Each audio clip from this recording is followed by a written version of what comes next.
It's getting late. Where to now?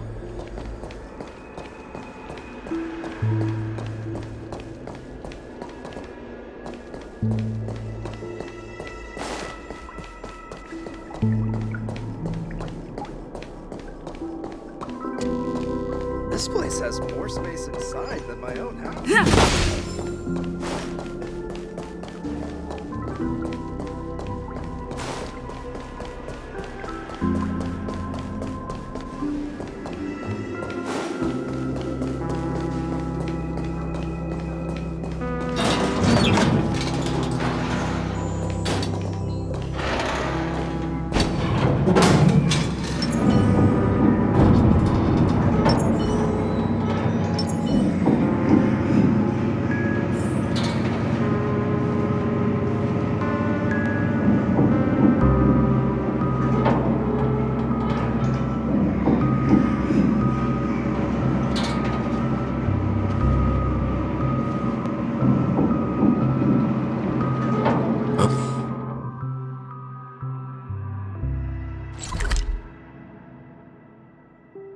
Unbelievable.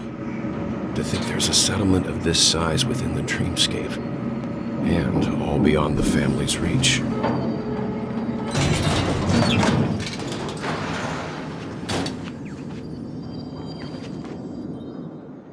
The atmosphere in this fortress is pretty different from that in the beautiful dream.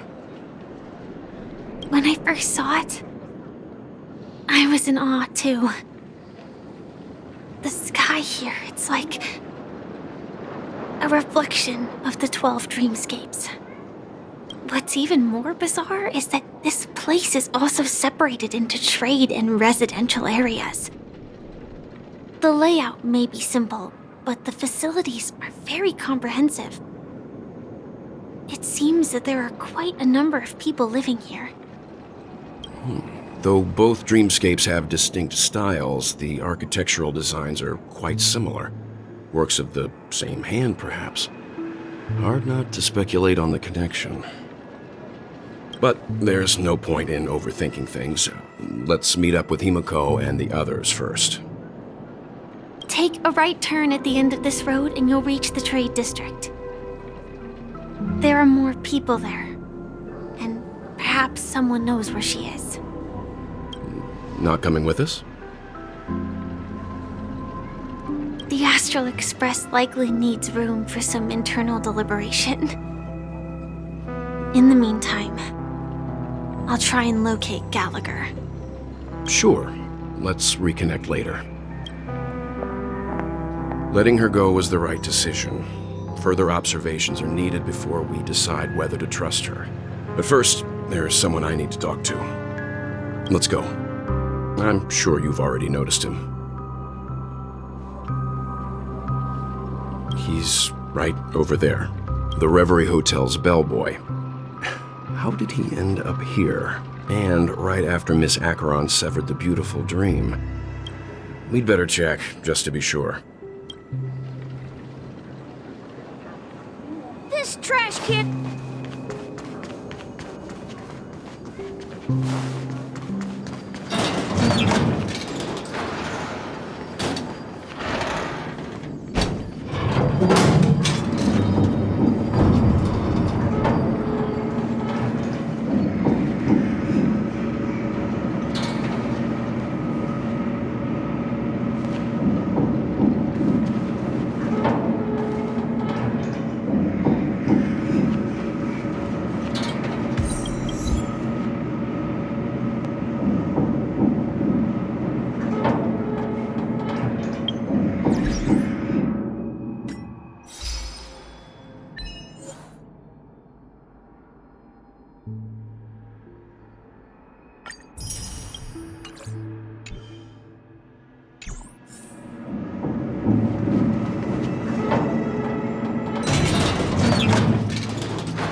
I'm just a wallflower.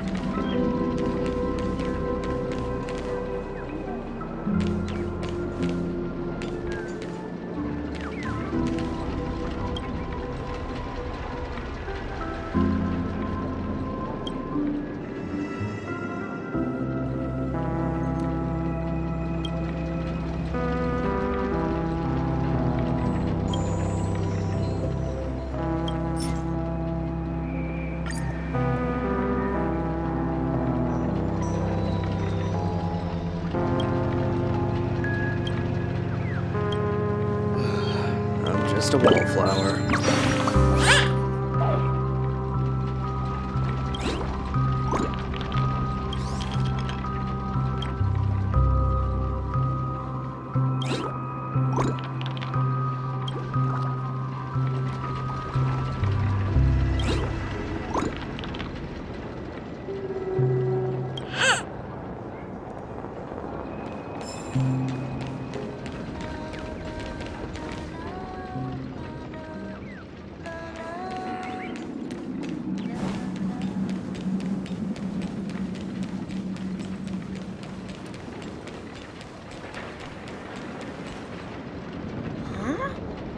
You're the guest from before. We meet again! And a new friend. Forgot to introduce myself. I'm the hotel's bellboy, Misha. Hello, Misha. I'm Welt. We met in a dream. Oh. And who might this be? Tick-tock! Old friend and new friend! Let's high-five! Your, memory zone meme? Nope. Clocky is a good friend of mine. We all live here. How did you two get here? This dreamscape isn't supposed to be open to the public. I wonder if it has something to do with Sleepy. So, this is your home? Yep. After my work in the beautiful dream ends, I'll go back home. Commuting used to be more convenient, but ever since travel became cumbersome, Sleepy started ferrying people back and forth between the two dreamscapes. This Sleepy. Can you describe what it looks like? Sleepy is a memory zone meme. Looks fierce and has many eyes. But it's actually really well behaved. Gallagher's been taking care of it. Based on the description, that meme is indisputably death. A nightmare for the family, but for the people who live here, well, that couldn't be further from the truth. Death? Not in a dream, surely. Sleepy's just a little aggressive, and sometimes messes up by fetching the wrong guess. But it would never hurt anyone. I see. Has it brought back any guests recently, say, in the last day or two? We're currently investigating a missing person case that occurred within the beautiful dream. I see. Then you'll have to speak with Gallagher. But he's currently busy hosting a visitor from the Oak family and specifically asked not to be disturbed. Mr. Yang, the person you're looking for, is it Miss Robin? Just as I thought. Considering what happened with Miss Firefly, this doesn't come as a surprise. If you're looking for Miss Robin, I can lead the way. She told me that she'd be willing to meet with outside guests. If it's not too much trouble. Also, we're looking for our missing companions. A woman with red hair accompanied by a girl with pink hair. Have you seen them? Oh, I haven't. But please, rest assured. Dreamflux Reef is a small place, and it's not as bustling as the beautiful dream, but its safety is unmatched. How about this? Since it's your first time here in Dreamflux Reef, I'll be your guide and help you find your companions. And then we can all go visit Miss Robin together. She's gone to Mrs. Grace's to visit the children. She won't be leaving anytime soon, so there should be enough time. All right then, we'll follow your plan. Well, we now know the answer to both murder cases that have caused such commotion in Penacony. As for the intentions of the mastermind behind it all, we're still none the wiser.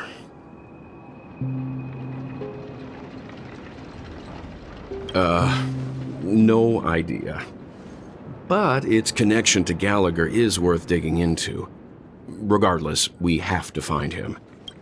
Say, you mentioned before that you saw a clocky that only you could see, right?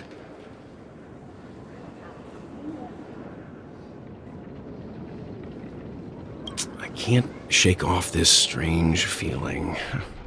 Am I really still so young at heart? Forget it. It's not important. We'd better just follow Misha.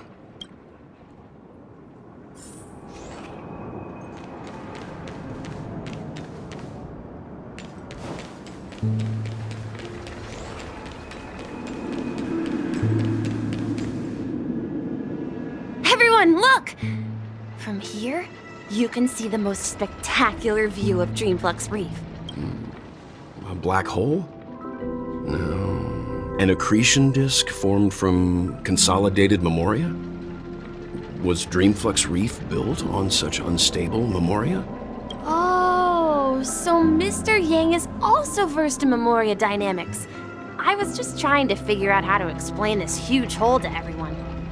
I bet you guys have a lot in common with Miss Kami.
Look!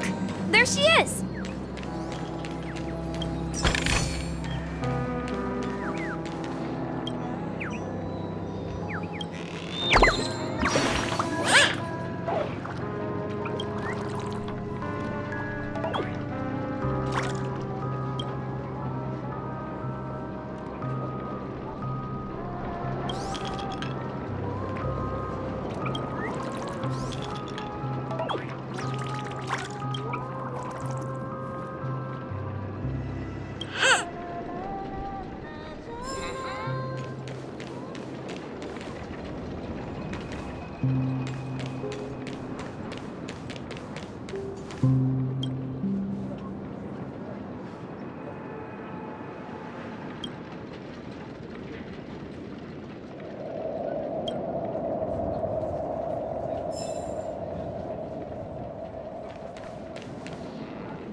My calculations are finally done. In another 10 system hours, the above dream will swallow the dream below. My hypothesis was correct. This place will cease to exist as the dream devours everything. Who are you all, and why haven't you left yet? This place is about to disappear. I'm Kami, a dreamscape surveyor specializing in memoria dynamics, and this is my life's work that I'm researching. See that huge gaping hole? It was just a narrow rift many years ago, but now it's grown into a giant hole. The surrounding memoria has been flowing towards the other end of the hole at a constant velocity, slowly but surely. But the scary part is, according to my calculations, the flow rate of memoria has recently changed, and it's faster than ever before. It's almost as if something is sucking it in from the other side. By constantly improving upon Madame Rosalina's memoria measurement method, I've finally obtained accurate results. After 10 system hours, the Dreamflux Reef will cease to exist. Just like the melting of glaciers, everything will crumble and disintegrate. The dreams on that side of the void will fuse into one. Please don't worry. This sort of thing has happened many times before. Miss Kami isn't a bad person. She's just a bit lost in her own world. She'll probably realize she's wrong soon enough. You don't say. There was something else that piqued my interest. Who is Madame Rosalina? Oh, do you know her too? Or are you also a fan of memoria dynamics? We're very interested in Madame Rosalina's achievements. Could you tell us a little more about them? Why, of course!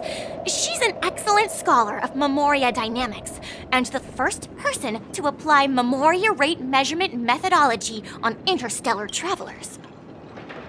Regrettably, due to the presence of the Garden of Recollection, ordinary people don't pay much attention to the nature of memoria. She departed this world without much fame, leaving only a few thin journals behind. I came to Penacony to learn more about my idol, and went to great lengths to seek out Dreamflux Reef, all because this is her final resting place. Prodigies always meet their demise prematurely. If only Madame Rosalina had more time, she would have discovered a way to reverse the flow of memoria. I felt it. The source is in the golden hour. There is a certain anomalous presence stirring the currents of the memory zone. I must uncover more concrete proof. I must convince everyone.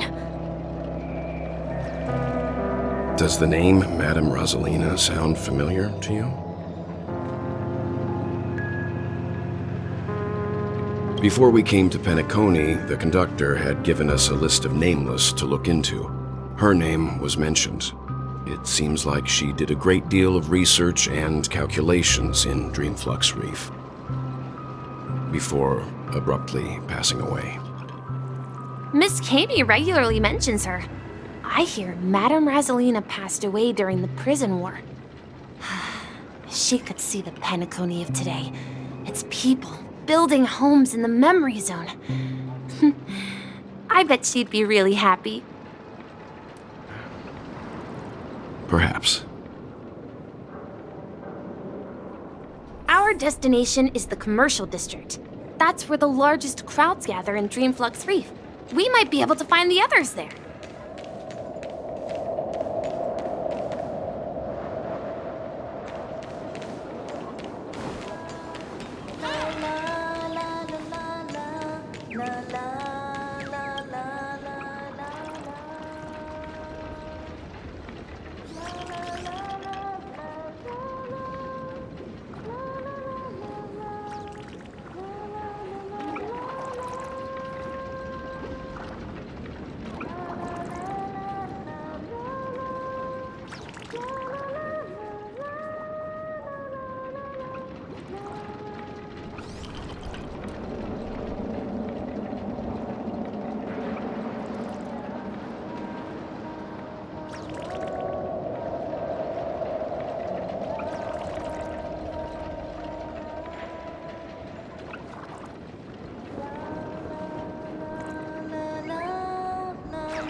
So this is the so-called freedom of organic life form.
You don't sweat, you don't eat, plain and simple.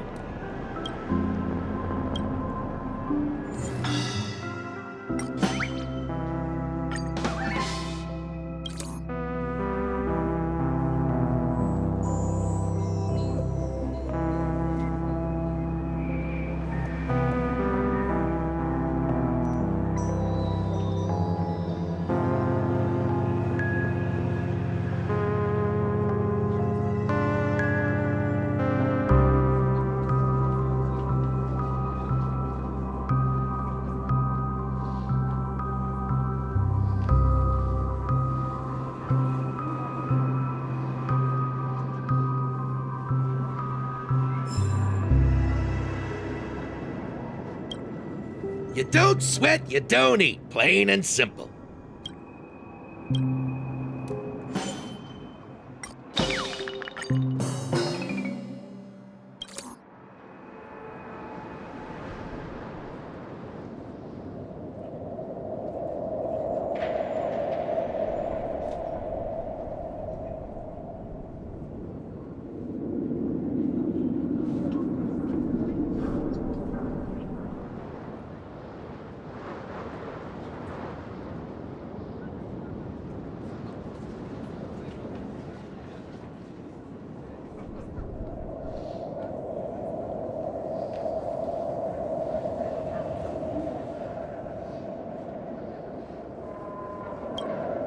You don't sweat, you don't eat. Plain and simple.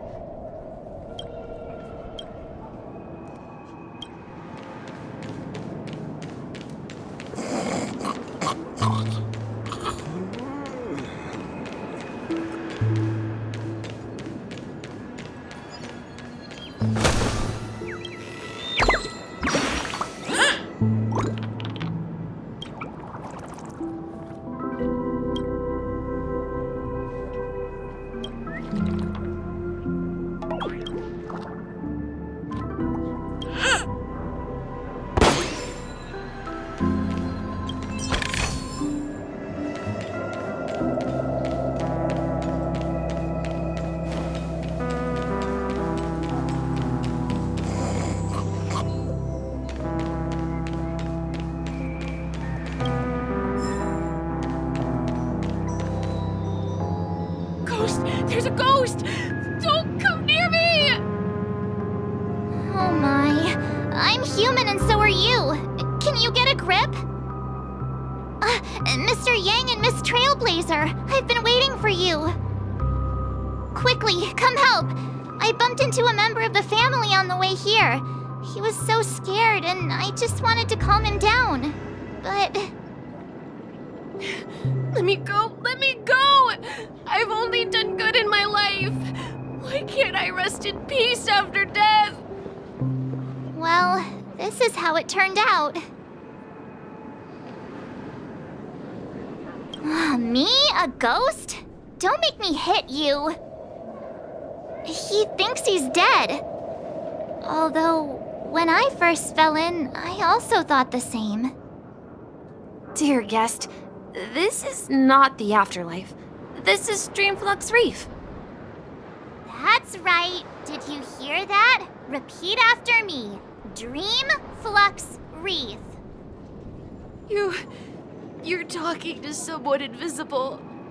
If I'm not dead, what am I? I shouldn't have pushed my luck and tried sleeping in my dream. Curiosity kills the Papashi. Stop asking! You'll alert the monsters! All the dead are right here. All of them!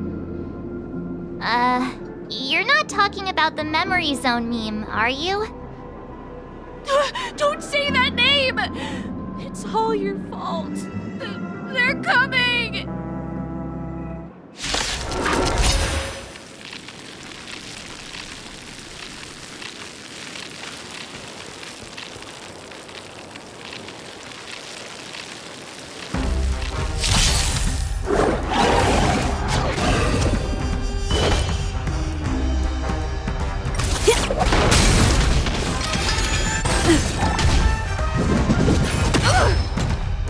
Touch for a buzz.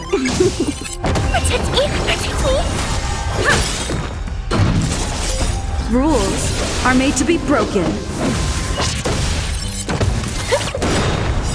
Happy New Year!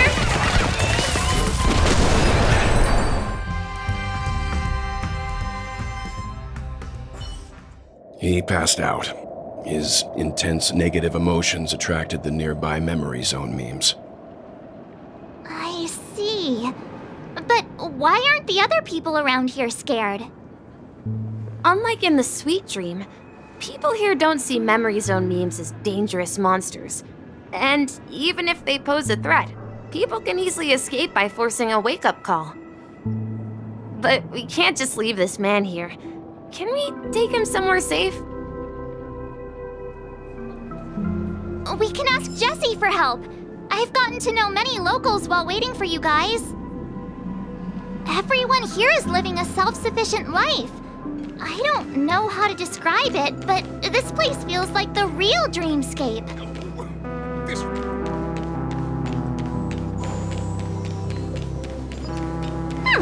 Let's have a toast to dreamscape, stranger.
I knew you couldn't hold your liquor.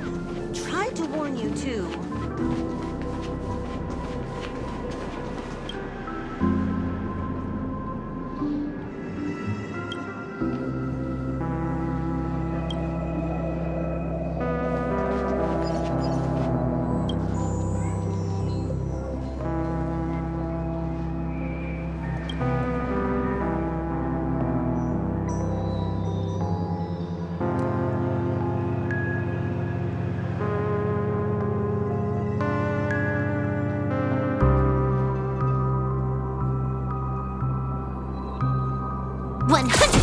Break!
let's see how you handle a stroke of genius like this.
Evening, Jessie.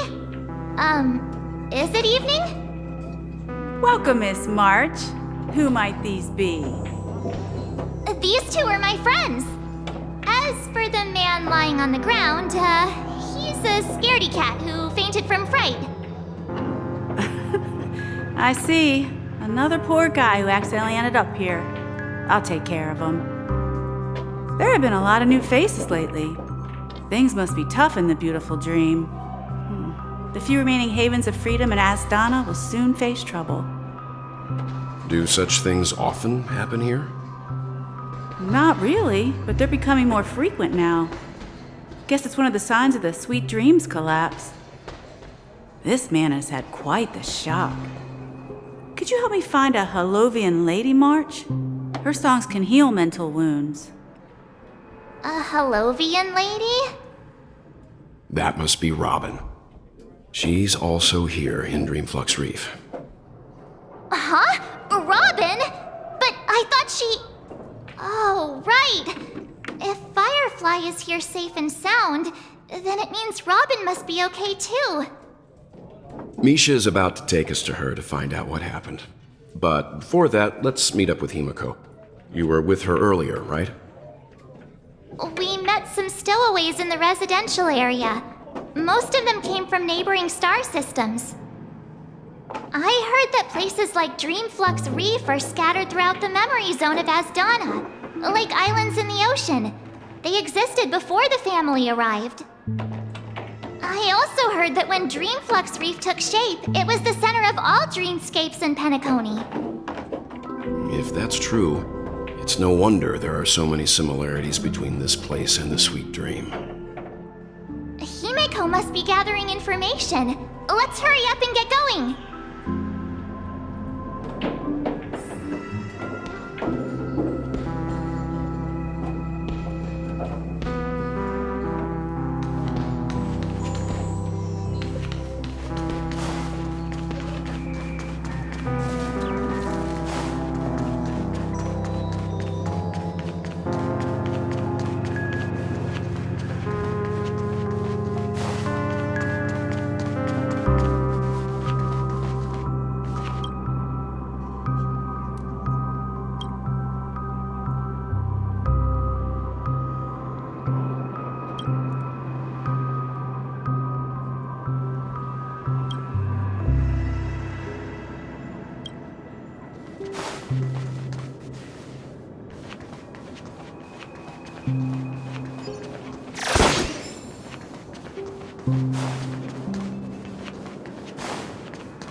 Nothing ever beats a good drink.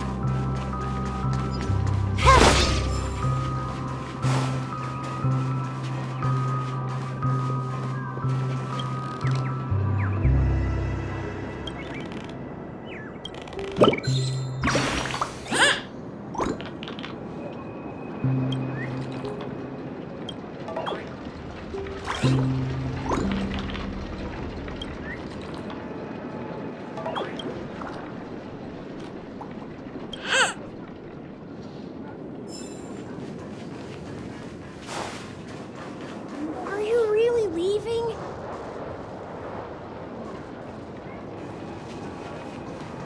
I'm just tired of...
Nothing ever beats a good drink.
So this is the so-called freedom of organic life forms. This is where we split up. She can't be too far away. So that's how it is. I never imagined we'd gather the remaining details here. To borrow Gallagher's catchphrase, what an unpredictable twist of fate. Himeko, here they are! Ah, perfect timing. Now that everyone's here, I'd like to introduce everyone to Micah, who's partly in charge of the Land of the Exiles. Micah, these are my companions. It's a pleasure to meet the Nameless. You know us? I've been keeping an eye on you since the day you arrived in Penacony. We would have met under more appropriate circumstances if Dreamflux Reef hadn't been isolated from the 12 Dreamscapes. Please, allow me to formally introduce myself. I'm Micah, the Gravekeeper of Dreamflux Reef. Gravekeeper? Life in Dreamflux Reef is pretty liberating. Everyone here mostly keeps to themselves, without meddling in others' affairs. My daily task involves cleaning a few tombstones. You're too modest, Micah. When lost dream chasers stumble upon this place, you're the one who takes care of them, guiding them back to the sweet dream, or showing them how to survive the wild dream chaos. So, a guardian of sorts. Were you talking to me, Mr. Yang?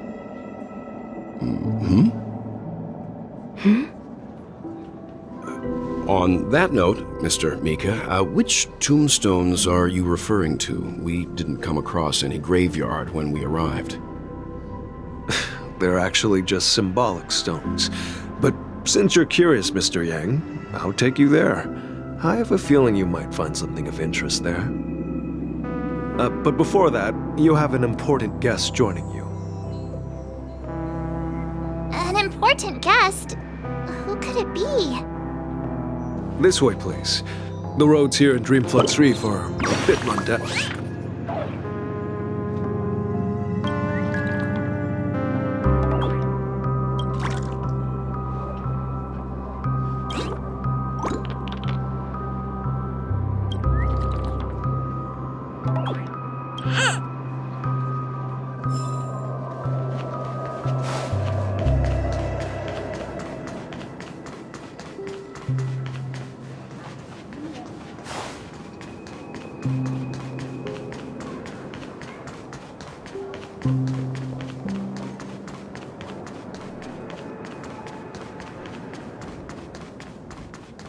I remember when this place was all...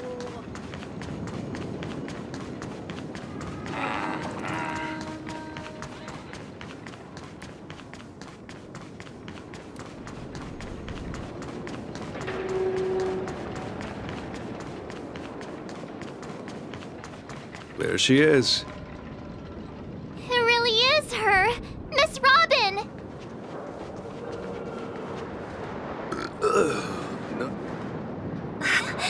Everyone sings so wonderfully. It's not often that I tried this music style, but I've gained some valuable insights from it. Oh, I can't thank you enough, Robin. Well, these kids have made incredible progress in only a few days. It was nothing, Grace. I merely taught them how to sing. It was you who brought hope into their lives. Life must be quite difficult for them in reality, I imagine. That's right. Whenever it's time to say goodbye to these kids, they're reluctant to leave.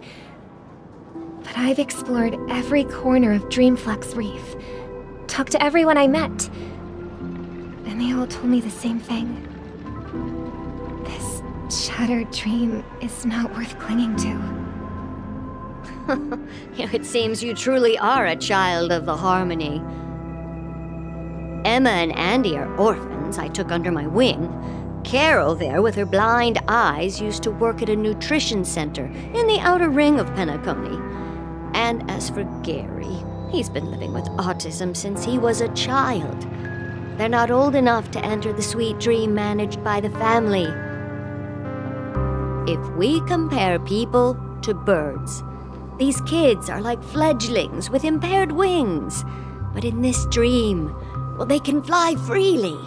Even if they stumble along the way, well, they're still relying on their own strength.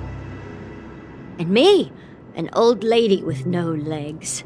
Well, without this dream, I couldn't even walk toward them. I'm glad that you found a new life here in Penacony. It's just... Don't worry, Robin.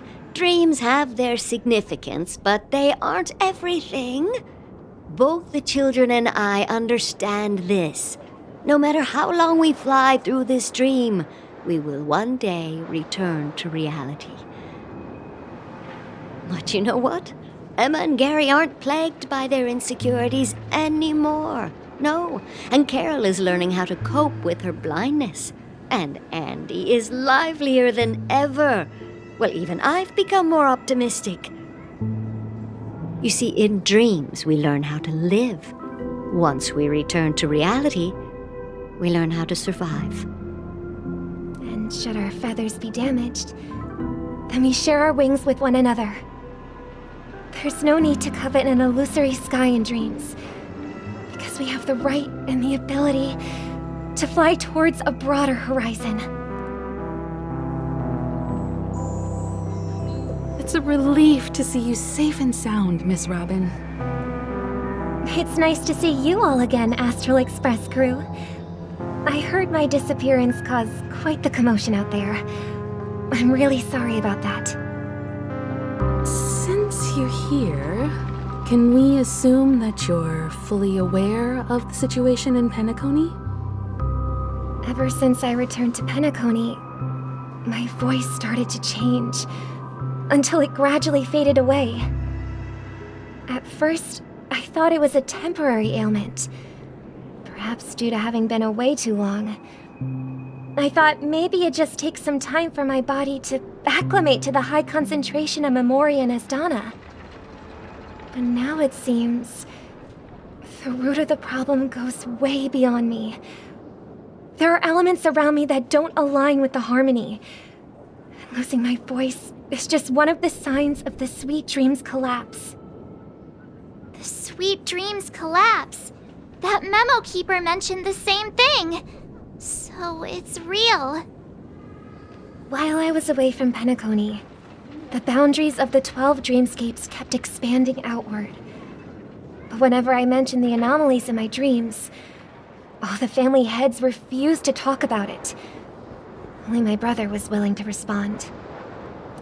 Later, I discovered the secret letters from the IPC ambassador, which further convinced me that there are hidden secrets beneath the surface of Penacony.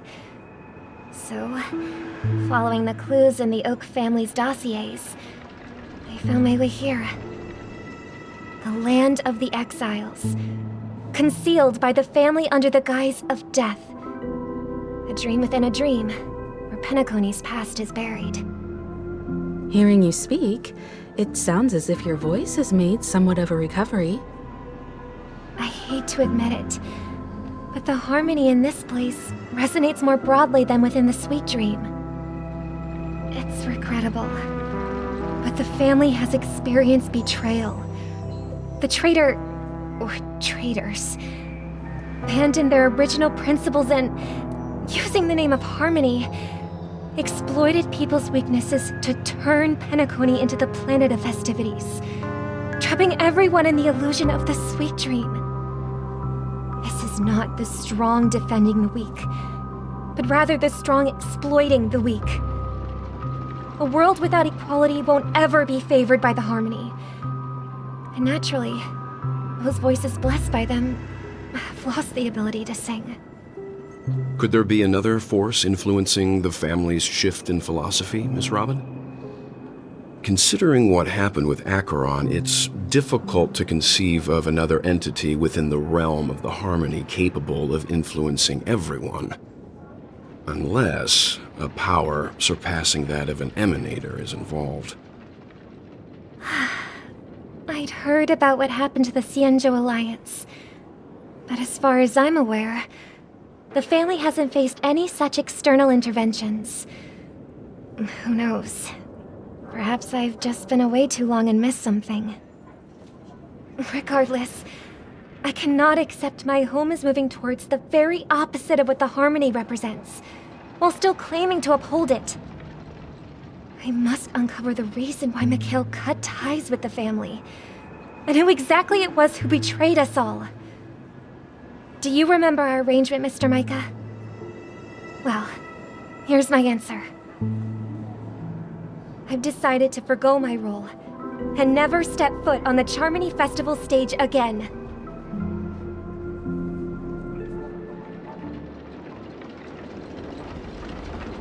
Look here, brother.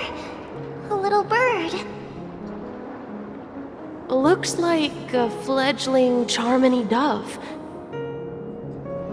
But Charmony doves don't live here. So how did this little bird get here? Maybe its parents abandoned it? It looks weak and frail. Why don't we find something soft and make a nest for it? This place is too dangerous for a fledgling. Let's take it with us. We can put it on the wooden shelf in front of your window. Okay.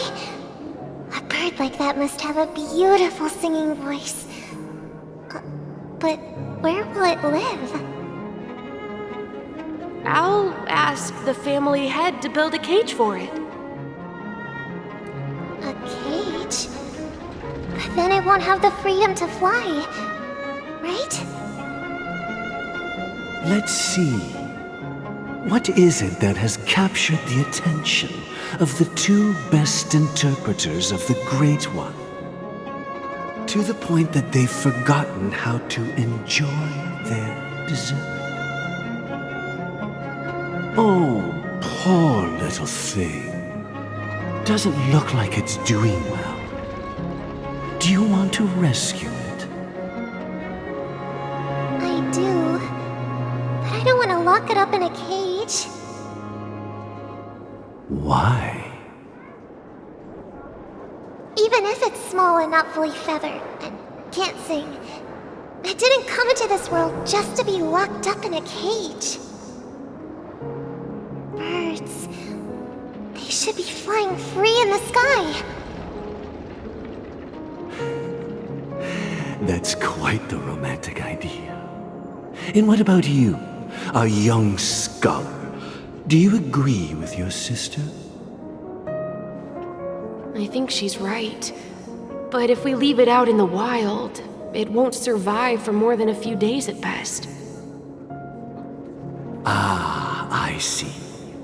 It seems our little scholar is still a bit unsure. Well, let me tell you youngsters a story. As you probably know, Charmony doves can fly through the air. When they fly really high, the friction caused by the flapping of their feathers against the atmosphere creates amazing lights, so that they look like shooting stars. We've seen this spectacle so many times that we think it's just something they can naturally do. But that's not the truth. Their radiant display is the result of countless struggles against nature over generations. Their ancestors were too weak to survive on the ground, so to escape predators, they started seeking new opportunities in the air. After countless attempts by many generations, one of them finally figured out how to fly. It soared into the sky and never looked back at the ground again. So, you mean birds aren't born to fly, but they find a way to do it through their determination, right? Well, that's an idealistic way of putting it. So, what are your thoughts, Sunday?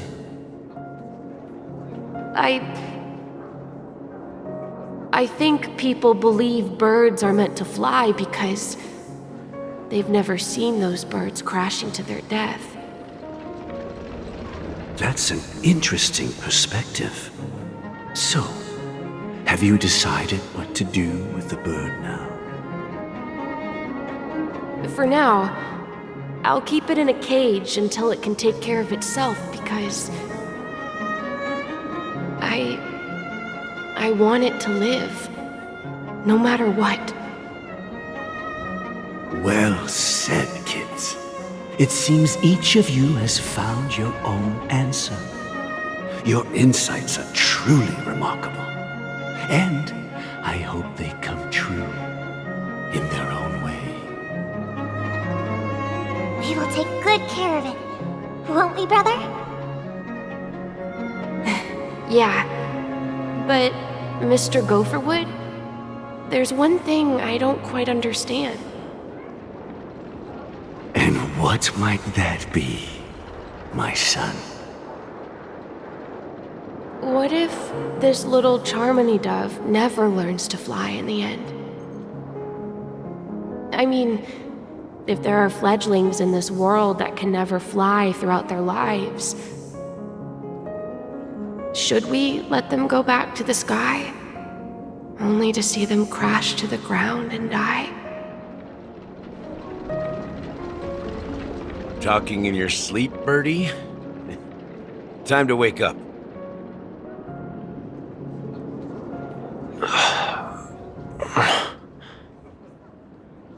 Huh? Need a hand? I'm still alive?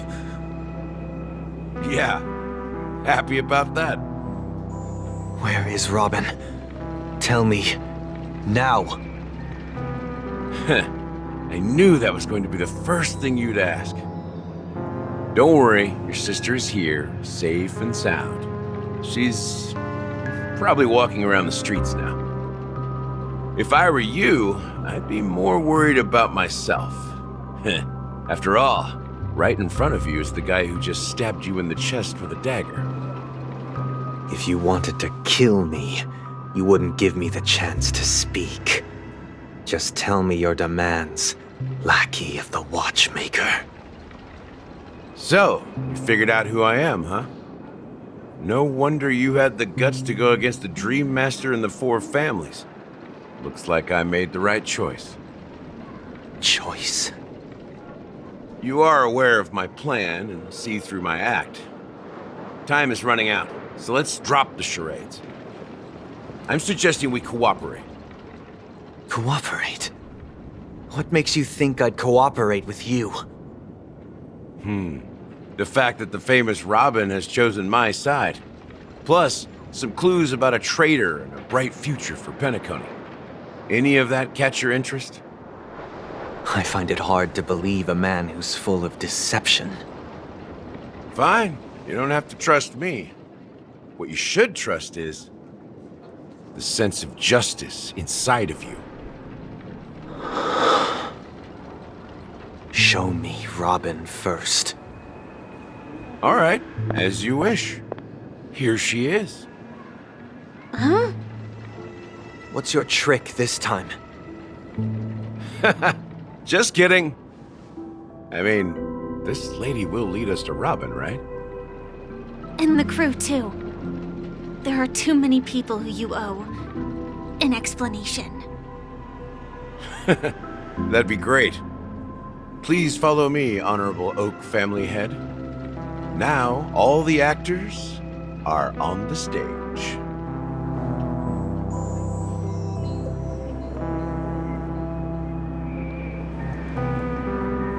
This is the monument I mentioned earlier. The names inscribed on it should be familiar to all of you. Rosalina and Tiernan. When Penacony was known as a frontier prison, it was the Trailblazers who connected it with the stars. They were the heroes who saved Astana, and their names deserve to be immortalized, not just on this small stone tablet, but in the annals of history for all of time. However, today, the planet of festivities is nothing but sweet dreams. That heavy piece of history is all a distant memory, just like that prison. If their names are inscribed here, then that means... According to Micah, they died long ago. Rosalina was killed during the War of Independence. She ventured alone into the heart of the star system to investigate the flow of Memoria, but she never returned. Tiernan was a skilled gunslinger, strong and reliable. He led the people through countless battles, but he didn't live long enough to witness the arrival of true peace. In the decade following the war, Penacony faced challenges internal and external. To protect Astana, Tiernan took up the way of the Trailblaze and led the Lampmoth family to explore beyond the system, only to be surrounded and wiped out by the swarm. Though I had expected as much, the tales of these heroes truly are sorrowful. True to the title of Trailblazer, they spent their lives venturing into the unknown. But what about this tablet? There are no names carved on it. When Dreamflux Reef was created, its owner was still alive. However, he insisted on erecting a monument for himself, saying that it will happen someday. Here we meet again. Everyone from the Astral Express. Robin.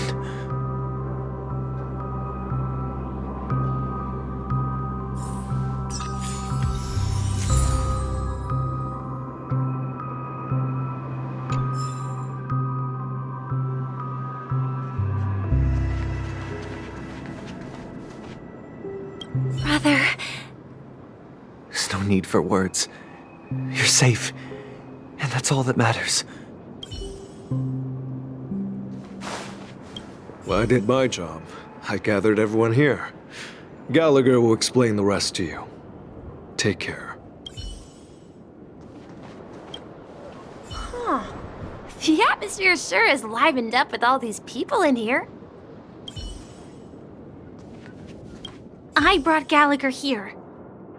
It's time to face the truth. I promised to give the siblings some privacy, so let's talk about our business first. What do you say? That sounds sensible enough. Since you went through the trouble of gathering the family head, the crew, and the Stellaron hunters, I'm guessing you have something important to say, Mr. Gallagher? Oh? Is it that obvious? The look on your face is practically screaming, I'm the one behind all this. You're right, Mr. Yang. It is indeed time to come clean on everything. The siblings already know what they need to, and they've made their choice. But you, Nameless, arrived a bit late. So it's only fair that I answer your questions. Before we begin, let me reintroduce myself. I'm the founder of Dreamflux Reef, the deputy of the Watchmaker, and the one who sent out that invitation. As Gallagher, the history fictionologist, I humbly extend my greetings to you all. History fictionologist? So what, everything you told us was made up? Well, don't worry. Almost everything I shared was true. Well, except for the part about the family accepting me back. I double-checked with Micah, and everything he said about the family, the Watchmaker, and Mikhail is true. Thank you for your understanding. Now let's get down to business.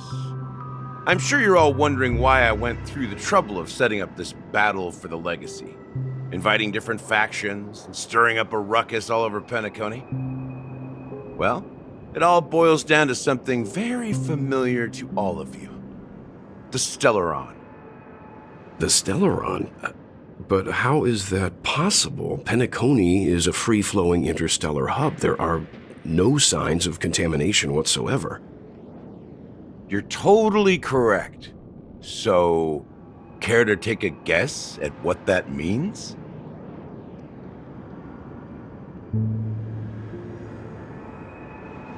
The sweet dream doesn't come out of thin air. If you think of the memory zone as the sea, creating the land of the dreams is like filling that wild ocean with earth to make an island. To achieve this feat Without the help of an emanator of remembrance or enigmata, the only way is to use a Stellaron. And that's not something you can achieve with a simple wish. It requires vast quantities of knowledge, time, and manpower. I'm sure you get what I'm hinting at.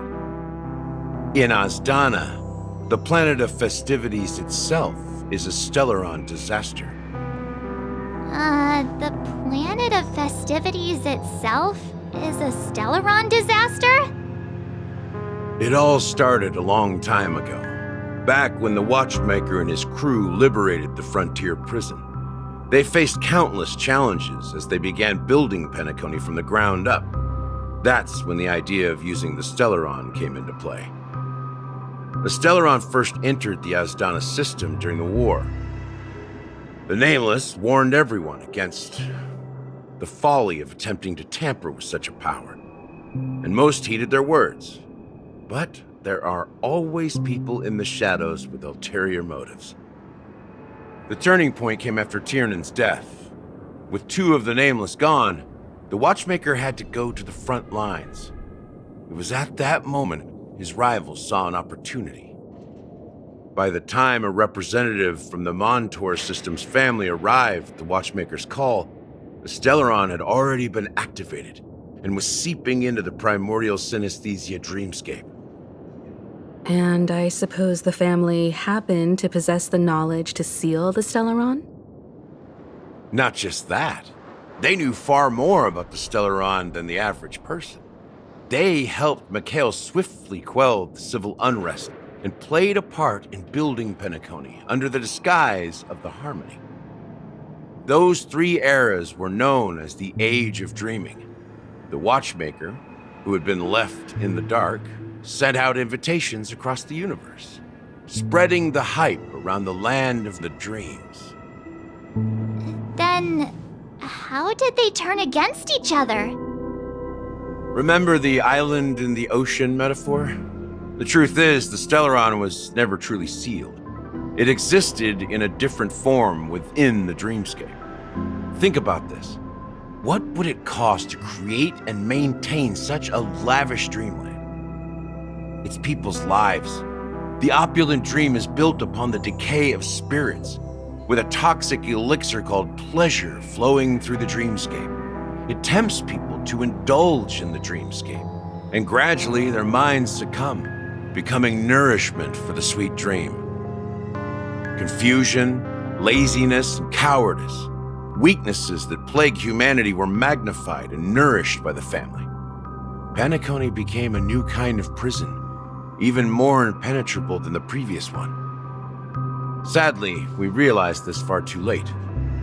By then, the family had a firm grip on Penacony, swiftly quelling any opposition that arose.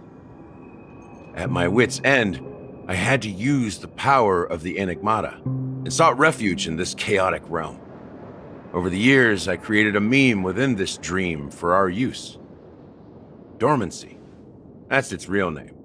We exploited a loophole. You see, regular people can't fall asleep again while they are inside the dreamscape.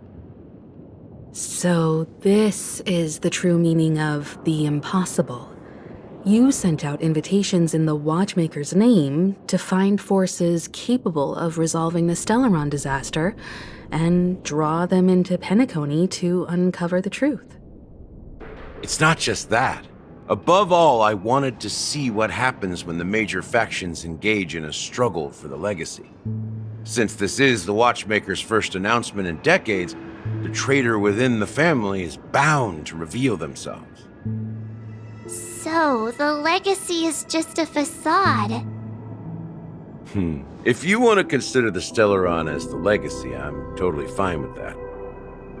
If that's the case, where is the Stellaron now? That's a question for Mr. Wings. The Stellaron is still under the family's control, and as the head of the Oak family, I'm sure he holds all the answers.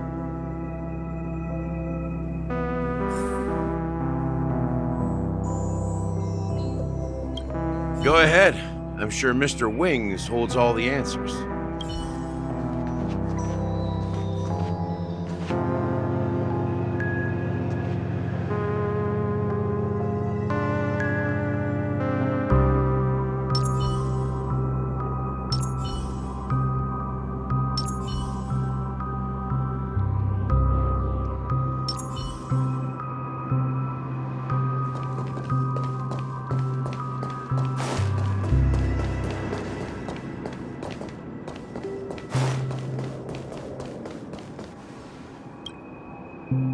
Are you done talking? So, will you tell us where the Stellaron is? It is the Penacony Grand Theater itself. As I suspected, it's the embodiment of the family. The edifice that first materialized within the Sweet Dream. That's what turned Penacony into its current state. As for the person who employed its power, it is in fact Mr. Gopherwood, the current Dream Master. Well, that was easier than I thought. Did you conduct your own investigation already? Correct. When I was trying to track down the person who murdered my sister, apart from you, Gopherwood was my second suspect. Confronting me first turned out to be a smart move on your part. I didn't have other options. The Dream Master has been elusive, and even the heads of the families can hardly get an audience with him. Moreover, Mr. Gopherwood has been kind to my sister and me. And I didn't want it all to end like this. What do you mean by that? To be honest, my brother and I are also victims of the cancer of all worlds. We grew up as orphans, and were adopted by the family when they came to help. Mr. Gopherwood recognized our potential and brought us to Penacony. But I can't just stand by and watch Mr. Gopherwood become an enemy of the Harmony. I won't use my voice to support an evil cause. I won't step on that stage and sing, no matter who the traitor is, or what orders they give me. I won't let the Charmony Festival become an event that destroys Harmony itself, or the paradise in our dreams. Indeed, for the paradise in our dreams. As the head of the Oak family, I'm responsible for ensuring Penacony's promising future. Robin and I will head into the Sweet Dream and confront the Dream Master. And if it turns out that the family has truly strayed from the Harmony, I'll fight alongside you. We'll put the Charmony Festival on hold and make sure Mr. Gopherwood pays for his blood debt. The enemies you are about to face aren't like this old dog here, who can barely even bark. Since our interests are aligned, why don't we team up? Maybe, just maybe, we'll have a shot at success.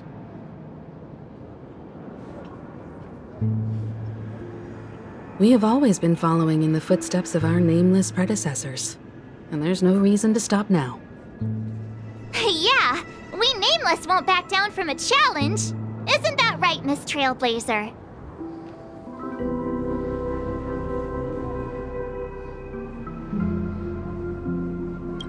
Come on, don't crack jokes at such a serious moment. Rest assured, sitting on the sidelines isn't in our nature. Mr. Sunday, Miss Robin, I'm willing to accompany you on behalf of the Astral Express.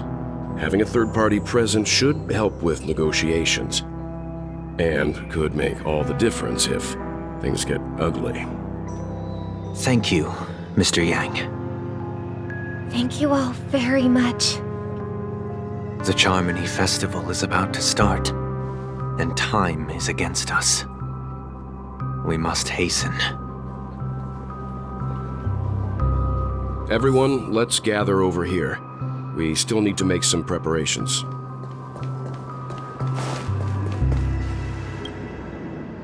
I may have been quick to step up to the plate, but confronting the Dream Master could be a very dangerous affair.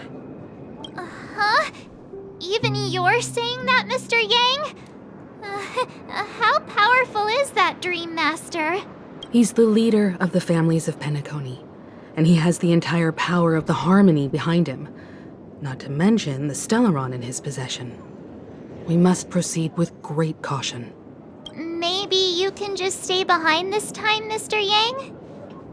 No, that won't do. Even if we count Robin as an ally, something felt off about Mr. Sunday just now. Although, I can't quite put my finger on it. I have to make sure he won't turn against us when things start to get dicey. You're still carrying the keepsake the IPC envoy gave you, right? May I borrow it for a moment? Huh. I knew it. As I suspected, this chip Aventurine gave to you is actually a miniature transmitter. If I'm right, he intends to use it to track your location or contact you when needed. As it so happens, this may actually be of some use in the current situation. Aventurine? Is he still alive? And what does he have to do with our mission to confront the Dream Master? Remember what I said earlier? Working with the IPC is a way to keep the family in check. If negotiations go south and the family show their true colors by going after the Stellaron, I'll use this transmitter to send a message to the IPC. It'll be just the opportunity the IPC ambassador was hoping for. The only question mark in all of this is Aventurine's current status. But the IPC is always listening, especially senior strategic investment department heads like him. Getting the message across shouldn't be a problem. Good luck to you, Welt. Well, you take care too. If anything goes wrong, don't worry about me. Just make sure to seal the Stellaron. Spoken like a true hero. Even if the Dream Master is innocent, the family's corruption runs deep. I won't make the same mistake Mikhail did. Let's wish him the best of luck. Don't you have something else to tell us, Gallagher? Why would you say so? Before we departed, the conductor asked us to inquire about the 3 nameless in Penacony. We've already collected intel about Rosalina and Tiernan, so the only one left is legwork. If I'm not mistaken, we've already met him somewhere, haven't we? It's not enough to say meet, but the answer is pretty obvious. After all, I've hinted at it in quite an evident way. I've been watching over you ever since I received the reply from the Astral Express, and I've seen the great effort you all put into linking different realms together across the cosmos. And now, after getting this far all in one piece, you have truly proven yourselves. Miss Himiko, were you the one who repaired the Express and got it sailing through the cosmos again? Yes. And you two, young Nameless, you have very interesting life stories and extraordinary skills.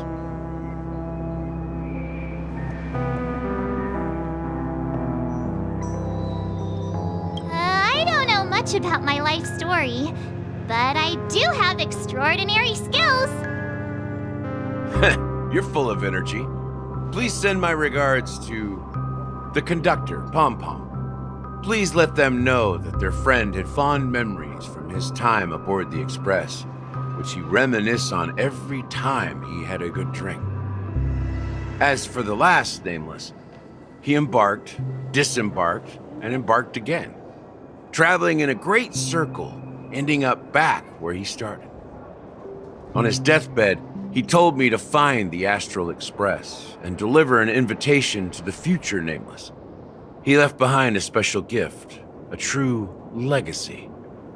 Something that belongs only to the successors of the Trailblaze. Come with me.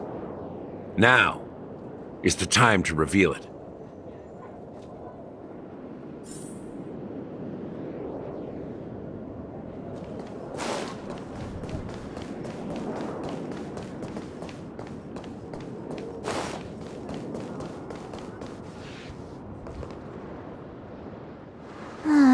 Back here again.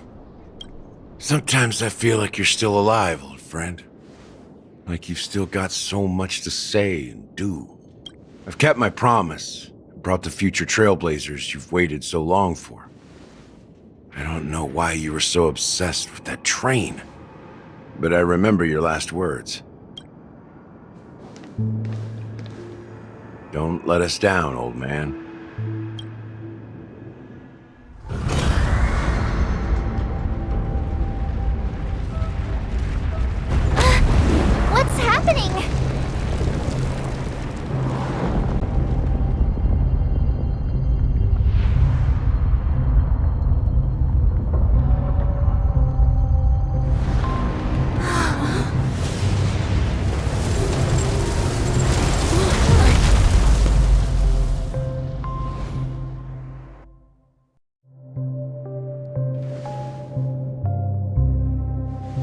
Go ahead.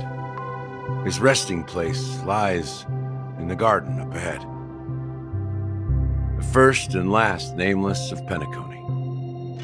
Mikhail Char Legward, the Watchmaker.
Sure enough, the Watchmaker is the third nameless.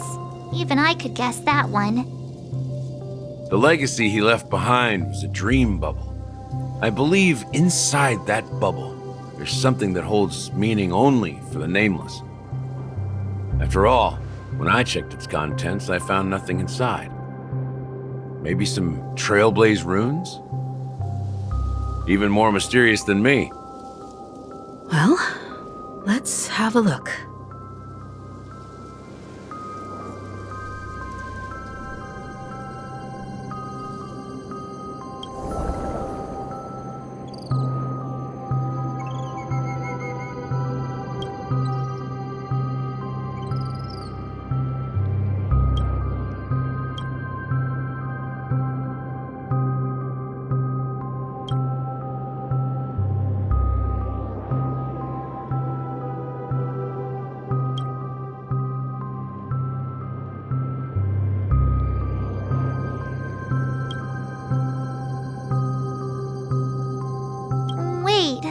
What's going on? Seriously?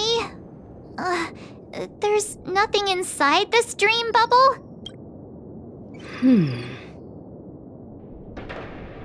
How could a dream bubble be empty? Just as I suspected. That old man always had this strange belief in the nameless and the Trailblaze. And I never understood where he got that confidence from. Especially since he never managed to get in touch with the Express while he was alive. I could never figure out what was going on in that old man's head. But this empty dream bubble is so typical of him. He was always full of weird fantasies and incomprehensible romanticism. That mischievous old man. Well, I didn't expect him to leave anything concrete behind anyway. Don't think that's the case, Gallagher. I'm sure Mikhail has left us the most precious thing of all. Don't start getting all philosophical on me, all right? Just as Mikhail believes in the nameless of the future, we unconditionally believe in the nameless of the past. How could they leave with regrets for the future when they were ready to dedicate their lives to the land they loved? There must be something contained in this dream bubble. It's just we haven't figured it out yet. You also have faith in the Watchmaker. don't you, Gallagher? Well, I'm a follower of the Enigmata. My philosophy forbids me to have faith in anything. That's why I understand what faith means in the path of Trailblaze. And I also want to know what he left behind. I'll leave it to you guys then. Can I borrow your pet? I need to make a trip back to Golden Hour and check something at the Dreamscape sales store. It's for Mikhail, and for the future of Penacony.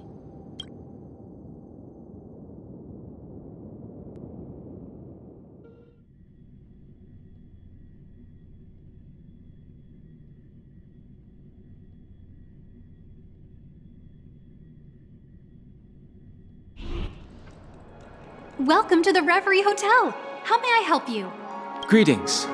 We're the Nameless from the Astral Express, and we'd like to check in. The Astral Express? But I thought... Yes, my companion's already checked in. My name is Dan Hung, and I believe my personal information is recorded in your system. I see, but your companion said you wouldn't be coming due to a change of plans. Now the plans have changed again. And you are... Me? I'm Pom Pom, a new Nameless who's also with the Astral Express. He's my fellow Trailblazer.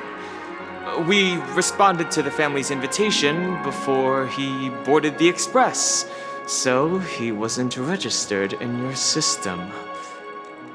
Is it possible to accommodate him as well? Oh, I see. Another one of the Nameless had a similar situation. Seems like a lot of people are joining the Trailblaze these days. Since there's a precedent, it shouldn't be a problem. Just give me a second to contact your companions. I'm sorry, dear guests, but it seems I'm unable to reach the other members of the Astral Express. What do you mean by unable to reach them? My apologies. This is the first time I've encountered a situation like this. However, the system indicates that those guests are still in the Dreamscape. How about this? Give me their room number, and we'll go check on them ourselves. I'm afraid that's not possible. I need to verify both of your identities before I can share any guest information. How about you just wake up someone? Let's say, Welt? I'm sorry, but there are strict rules regarding forced awakening. It cannot be done without the proper clearance. So nothing works, huh? What's your solution then? Are you saying we sleep here? At the reception? Please be patient. We need to contact your companions in order to confirm your identities. And now it seems you need to confirm our identities before you can contact our companions. It seems so. Oh, fudge! Look, nothing personal, but if you can't handle this, go find someone else who can, okay? Please calm down, dear guests. I do recall that Mr. Sunday, the Oak family head, personally handled this issue earlier. Oh, please wait a moment while I contact him. I don't think she's trying to give us a hard time. She really just doesn't know what to do. I have a bad feeling about this. You tried to contact them on the Express earlier, but they didn't respond. Something doesn't seem right. I need to leave for a moment. You can stay here with the receptionist. Sure thing. Just don't keep me waiting forever. Don Hung seems pretty worried about his companions. I should give him some space. Stressing out about it won't help anything.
The Charmony Festival is about to start! I'm so excited!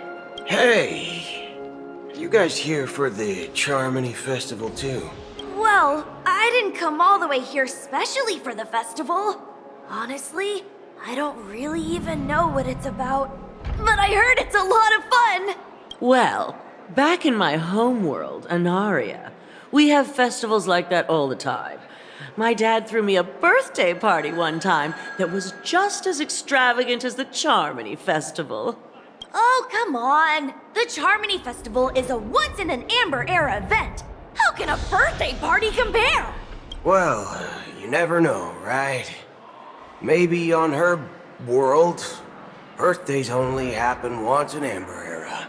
Anyway, let's forget about that. Have you heard about the, unsettling things happening in the dreamscape? Unsettling things? What could possibly go wrong? It better not ruin the Charmony Festival! I've been looking forward to it! Relax. With a big event like this, there's bound to be lots of gossip and rumors. Don't worry. If anything does happen, the family will be on top of it. Oh, that's a relief. I didn't come all this way to see the festival go down the drain. Well, looks like I won't get any fudging clues out of these two. They're clueless.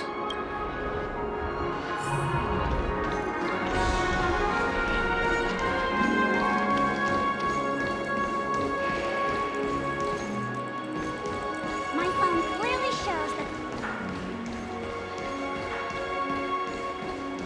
You can actually book a stay on...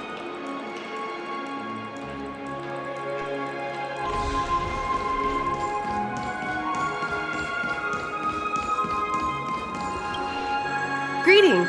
I'm Cody of the Bloodhound family, head of security for the hotel. How may I assist you? Hello. So, there's something I wanted to ask about. I've been hearing some unsettling rumors about certain incidents that might affect the Charmony Festival. Do you think there's anything to be worried about? I've traveled all the way from the Hayahi Federation, and I don't want my trip to be ruined. What do you mean? Wait. You haven't heard? I'm not sure where you heard those rumors, but they're completely baseless. I can assure you, as a representative of the Bloodhound family, that everything is going smoothly for the Charmony Festival. At present, all of the families are focused on making sure the festival starts on time. Even the Dream Master himself has arrived.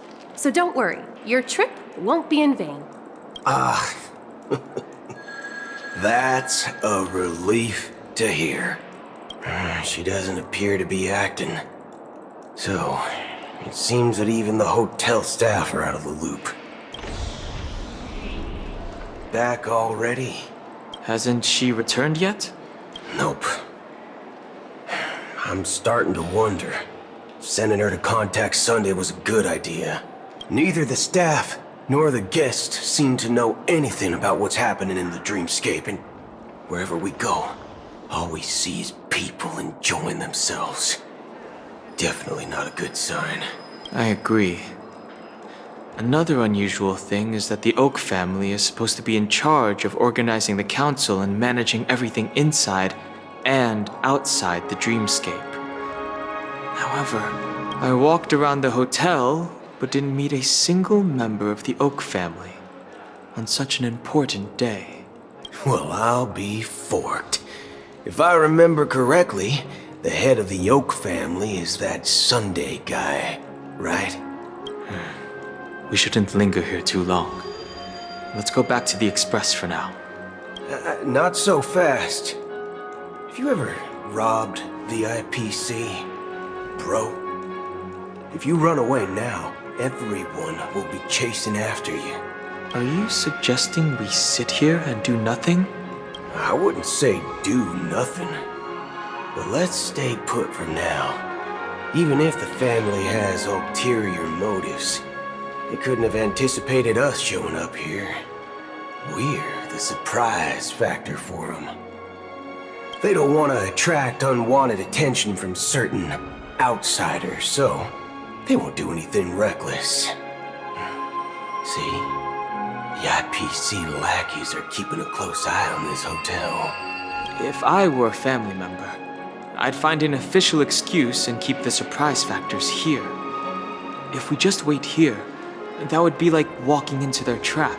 Of course, we don't need to walk into their trap.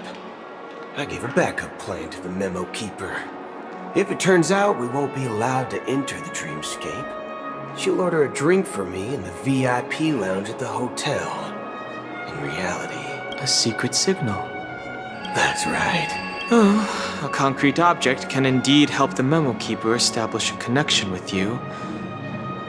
But Boot Hill, if you have more backup plans in the future, I hope you'll let me know in advance. I'm sorry, but it's one of my quirks. I have too many unreliable friends. And if I reveal that I have backup plans, things can go awry. And that would leave all backup plans completely useless. How do we get into the VIP lounge? This is where my street smarts come into play.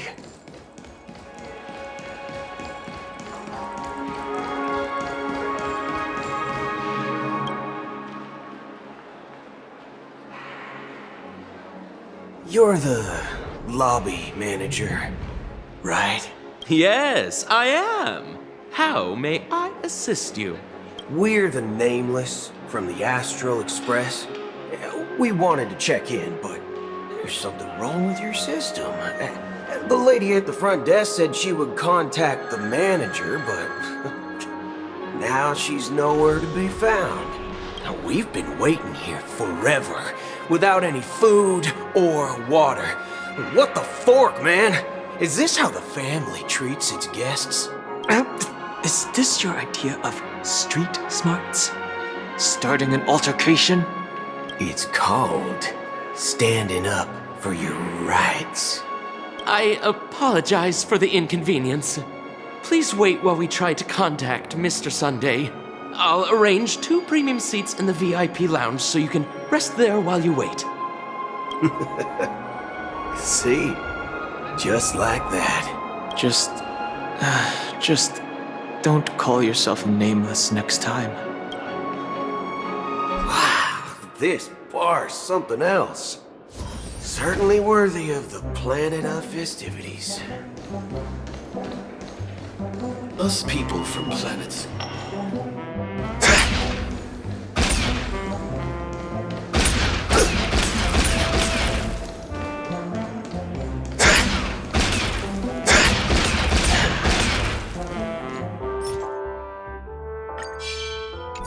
Locked and loaded.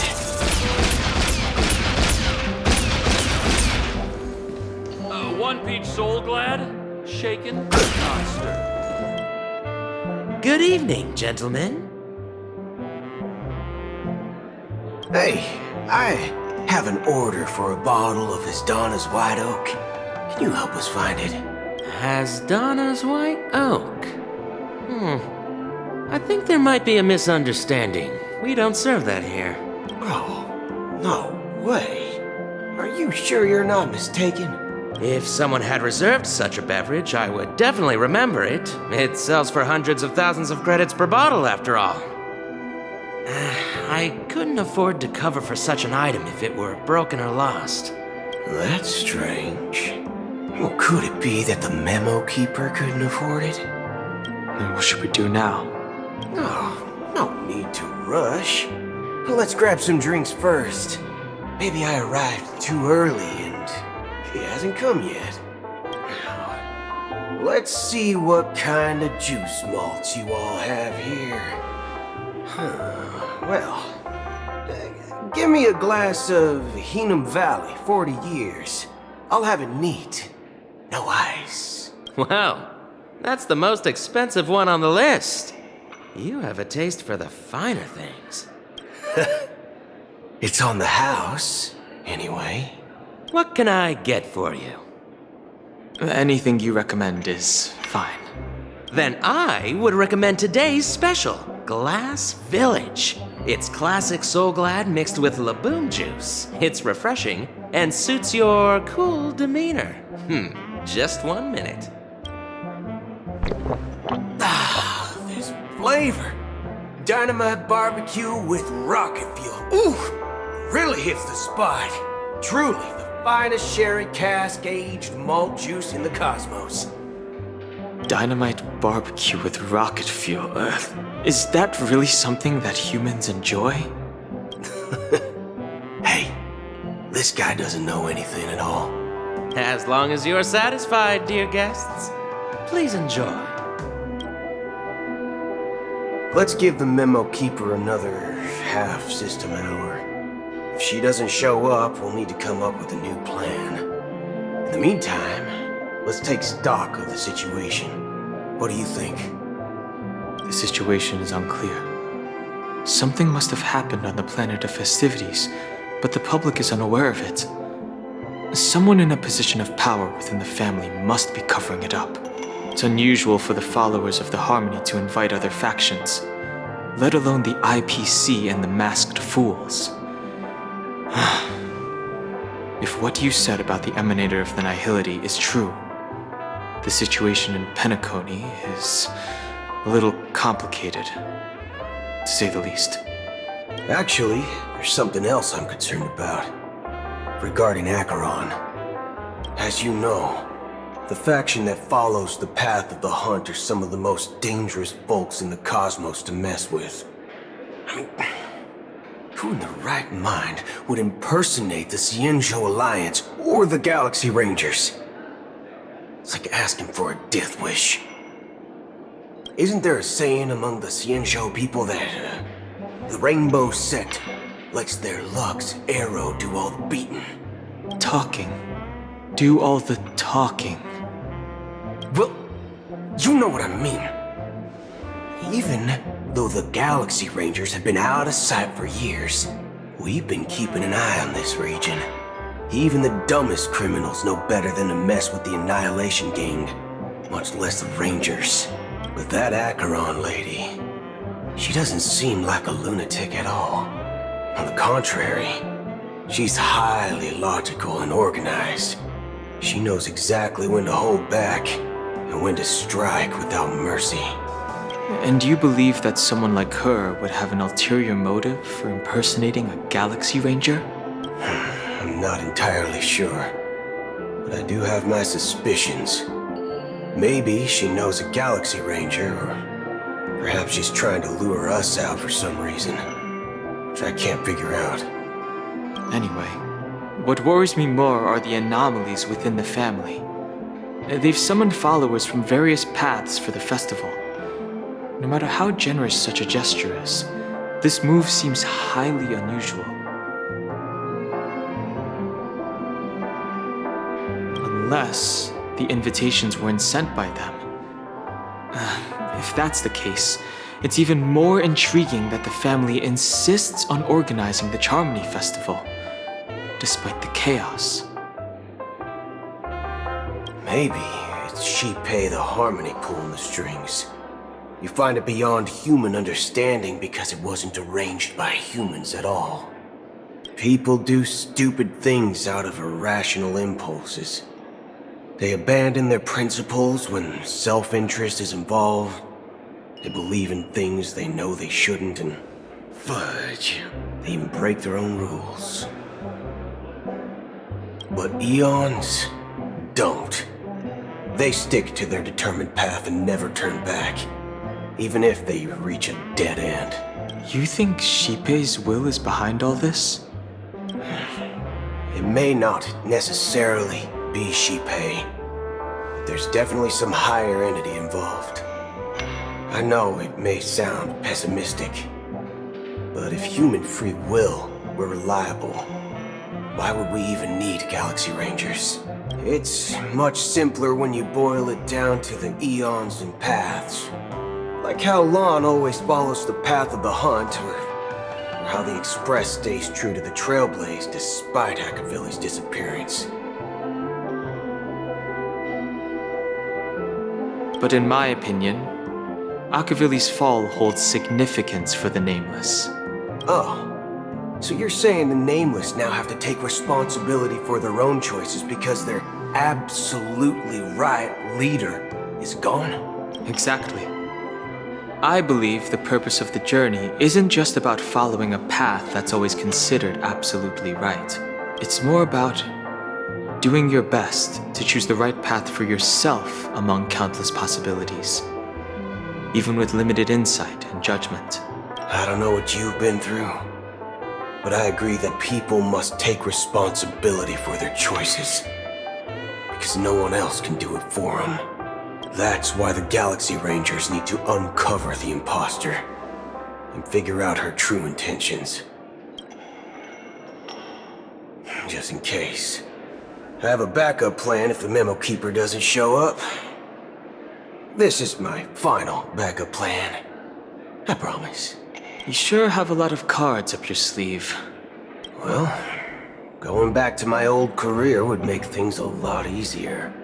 By the way, when you were walking around the hotel, did you happen to see any important-looking guests? What's your plan? It's simple. We just grab some hostages and use them as bargaining chips with the family. Or maybe we can even take their identities. No need for that. We'll return to the Express now. Wait.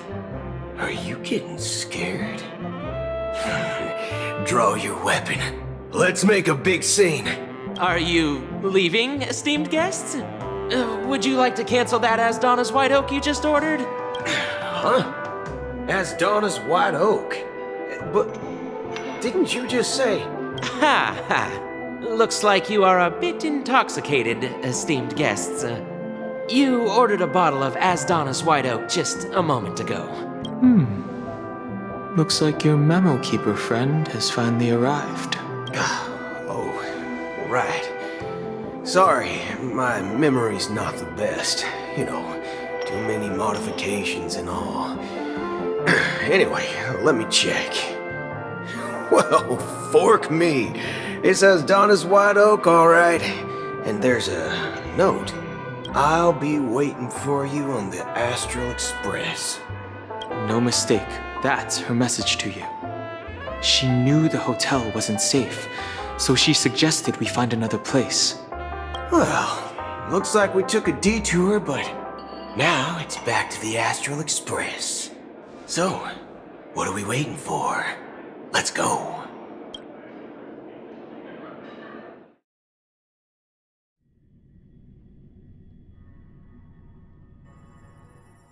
You're back?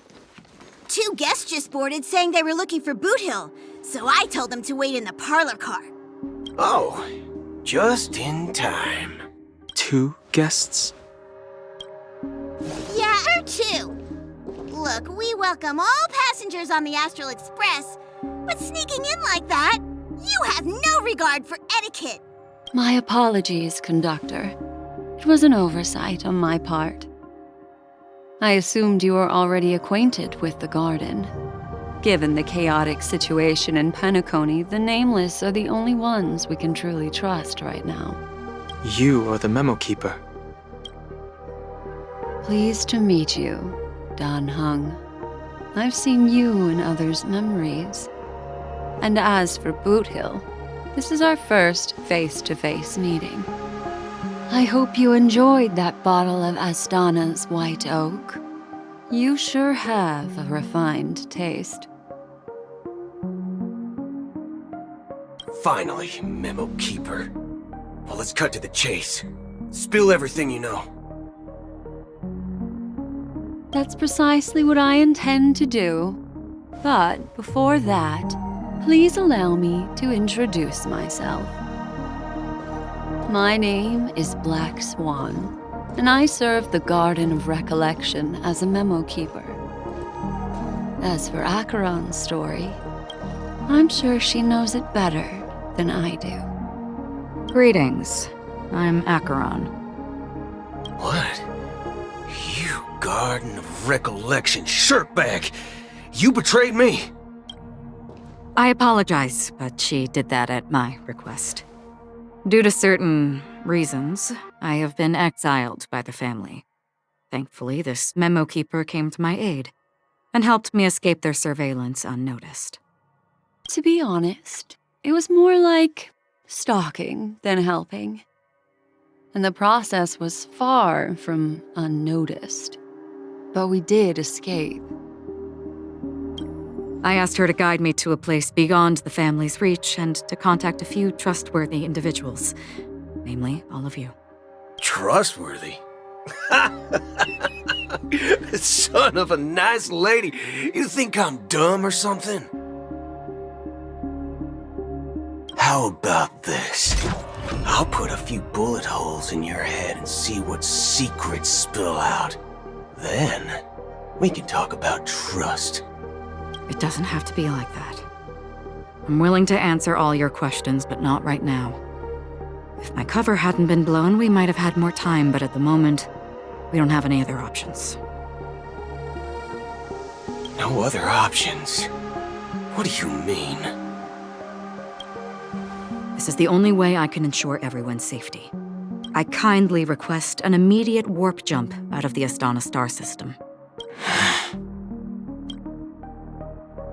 This passenger is requesting... As far as I can tell, she's not a threat and seems to be telling the truth. I've briefly traveled with your companions and know their whereabouts, Dan Heng. Please rest assured, your nameless companions are safe, but they need our help. As for Boot Hill, you may have guessed, I've been waiting for you.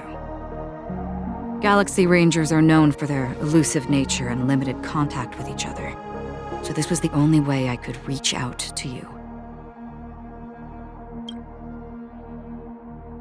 Only by doing this can I find a true Galaxy Ranger and fulfill a long-standing promise. To return his relics to their rightful owner. Someone once told me that every rainfall is like a gift from the heavens, a sign of their mercy upon the world. Raindrops are said to be the tears of the gods, shed in response to the sorrows of the world. Their constant pouring is a reminder that the gods haven't abandoned us yet. So, how long has this rain been going on for?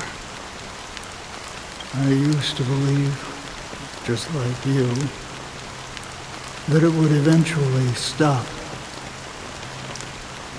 Years and decades passed. And in the end, such hope faded away before the rain did. Looks like the god you mentioned doesn't exist after all.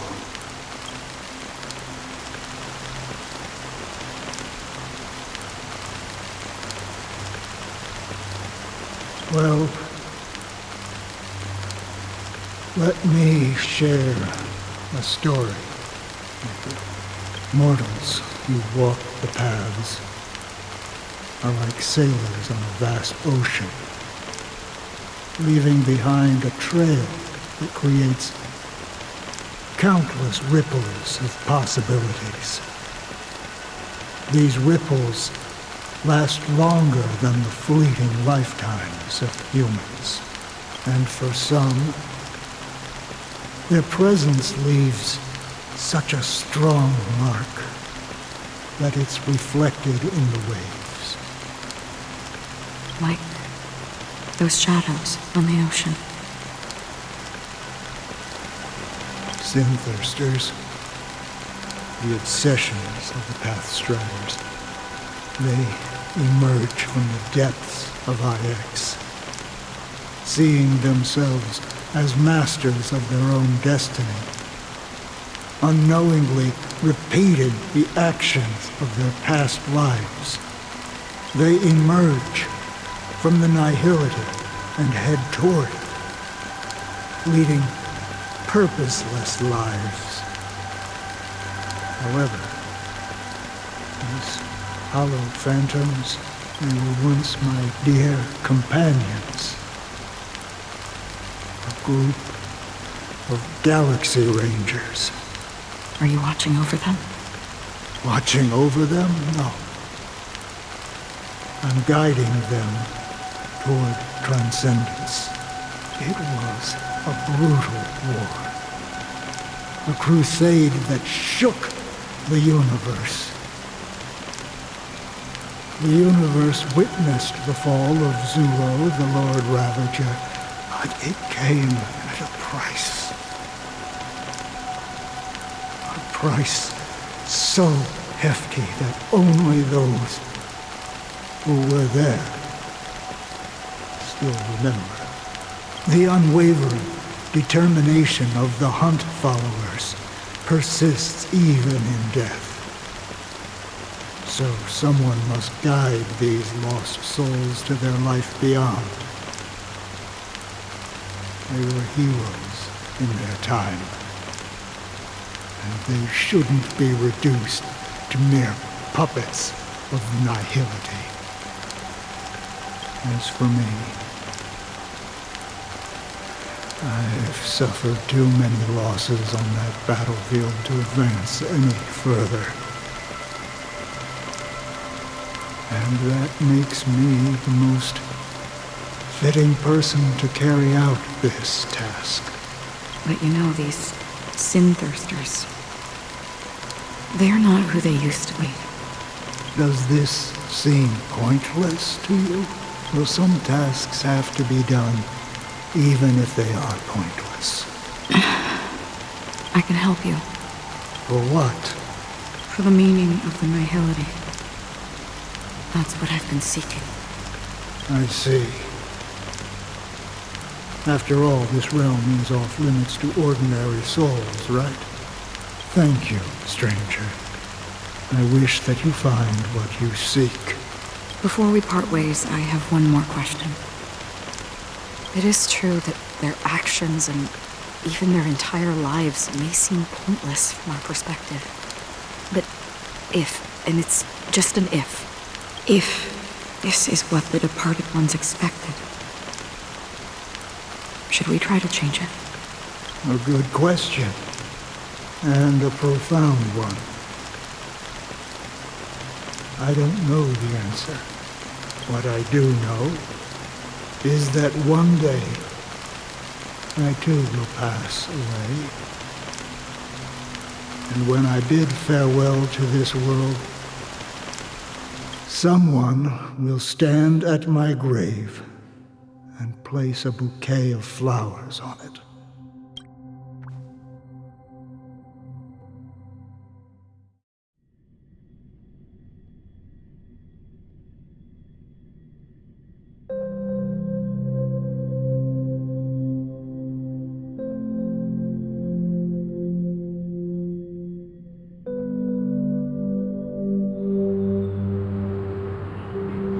When I appeared as a child, my speech, mindset, and soul reflected immaturity and innocence. As I grew into adulthood, I left behind my childlike side.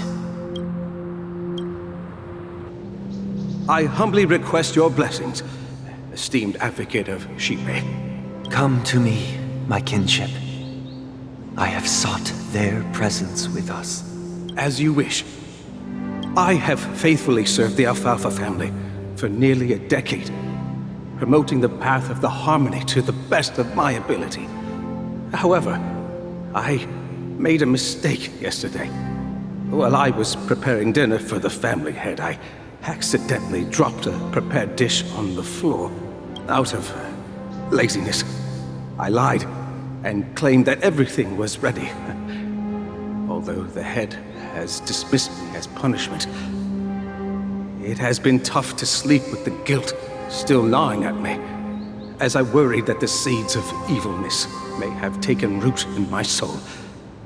So, I confess to you now to seek atonement for my sins. Do you sincerely repent and vow to change your ways? Yes.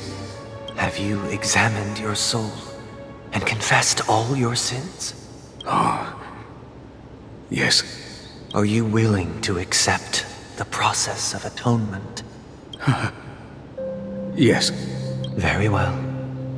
Show your dedication and goodwill to the family, and you shall be reinstated among them. Now, please, leave in peace.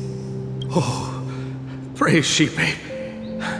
And thank you, esteemed advocate. Next, please step forward. I wholeheartedly confess to you. Please, pardon my sins. Rest assured, I have implored their presence to be with us. As long as you are sincere, absolution will be granted. Oh, great. You know, I arrived in Penacony as a stowaway. I sold everything to get a ticket. My house, my land, and my 2 children. I see. Please, go on. My children were starving, and I hoped they'd have a chance at survival if they became slaves here.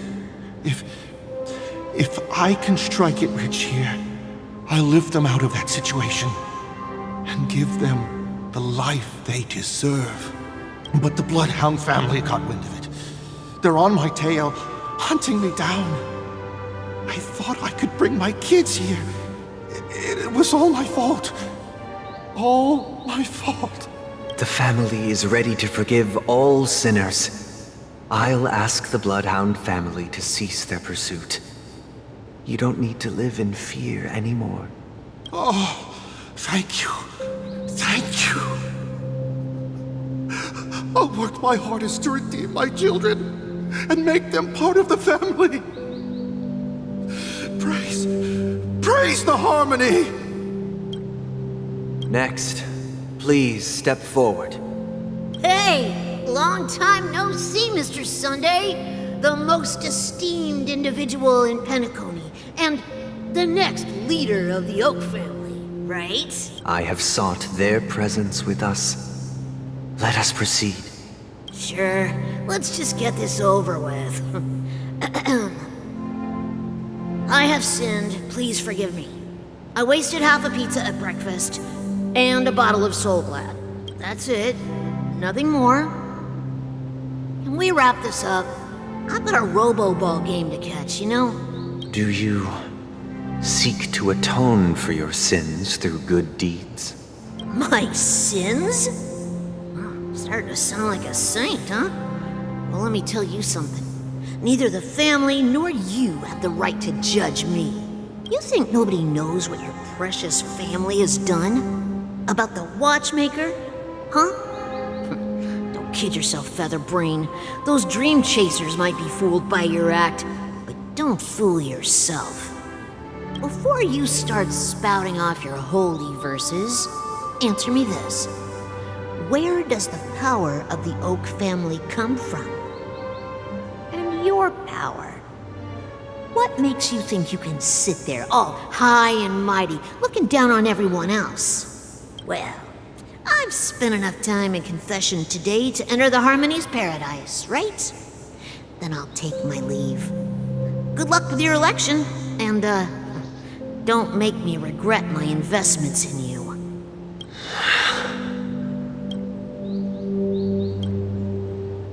Oh, revered triple-faced soul, hear my doubts. Who can judge the strong when their power hides their crimes? Who can vouch for the weak when they will pay any price to survive? Who can comfort the purest souls when even they get led astray? If the strong defending the weak is truly the foundation of paradise, then who is responsible for the suffering and anguish in this wretched world?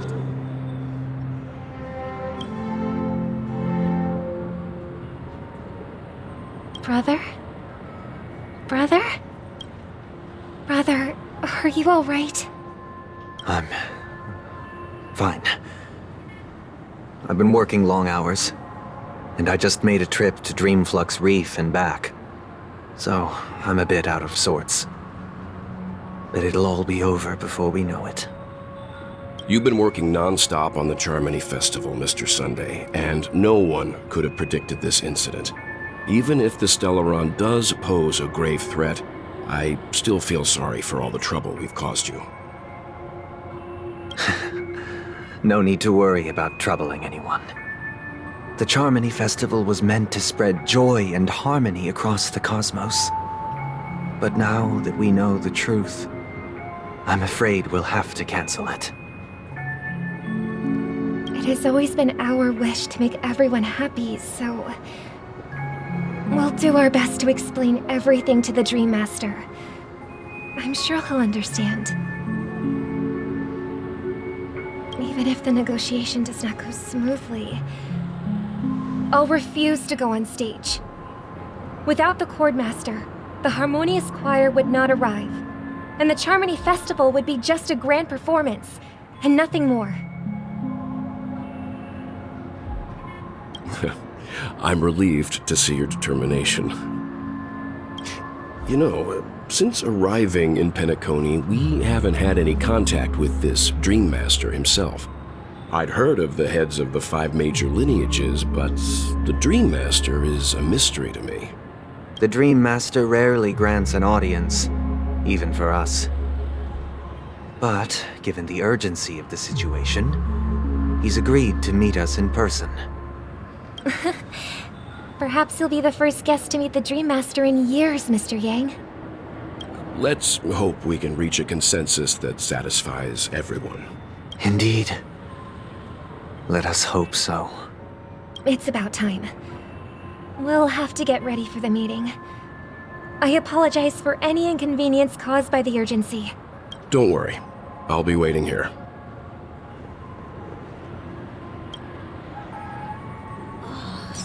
Here, it's Mr. Sunday! Hey, come over here! Looks like someone needs help. Let's go check it out.